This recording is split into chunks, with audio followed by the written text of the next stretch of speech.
తెనాలి మండలం పెద్దరావూరు గ్రామంలోని శ్రీ బ్రహ్మరాంబ సమేత శ్రీ మల్లేశ్వర స్వామివారి దేవస్థానంలో భారీ చోరీ జరిగింది. రాత్రి ఆలయంలోకి ప్రవేశించిన దుండగులు గర్భాలయంలోకి ప్రవేశించి అమ్మవారి బంగారు అభయ హస్తాలు, పాదాలు, బంగారు కళ్ళు, మంగళసూత్రాలు, బొట్టు అపహరించారు. గర్భాలయంలో శివుని నాగాభరణాలు, పానపట్టం వంటి సుమారు 10 లక్షల విలువ చేసే వెండి ఆభరణాలు అపహరణకు యత్నించారు. వాటి బరువు అధికంగా ఉండటంతో మోయలేక అక్కడే వదిలేసి పారిపోయారు. లక్షలు విలువ చేసే అమ్మవారి ఆభరణాలు అపహరణ చిత్రాలు రికార్డు కాకుండా సీసీ కెమెరాల వైర్లను దుండగులు ధ్వంసం చేశారు.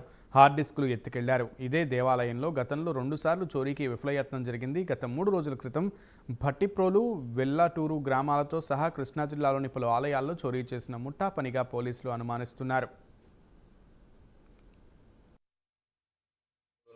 3:45కి నేను గుడి తలుపులు తీయడానికని వచ్చాను. వచ్చిన తర్వాత చూసేసరికి తలుపులు దగ్గరికి వేస్తున్నాయి, తాళాలు పగలు కొట్టున్నాయి. అది నేను ముట్టుకోకుండా వెంబటే నేను ముందు గ్రామస్తులు ఫోన్ చేశాను, తర్వాత మా బాగస్తులు ఫోన్ చేశాను. బాగస్తులు ఫోన్ చేసిన తర్వాత మా ఆఫీసర్ గారికి ఫోన్ చేశాను. చేసిన తర్వాత ఆఫీసర్ గారి ద్వారా పోలీస్ స్టేషన్కి కంప్లైంట్ ఇవ్వమంటే గ్రామ పెద్దల ద్వారా పోలీసులకి కంప్లైంట్ ఇచ్చాము.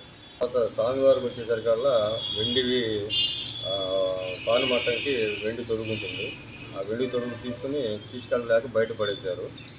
ఆ తర్వాత అమ్మవారి దగ్గరికి వెళ్ళారు. అమ్మవారి దగ్గర 4 హస్తాలు, ఒక కిరీటం, 2 చెవులు, 2 బంగారపు కళ్ళు, బంగారు సూత్రాలు 3 చిన్నది, తర్వాత బొట్టు బిళ్ళ ఒకటి, వెండి ఇత్తడి పాదాలు 2. ఇవన్నీ చూసేసరికి అక్కడ లేవు. ఎమ్మటే ఫోటోలు తీసుకుని ఎమ్మటే మా సాగర్ గారికి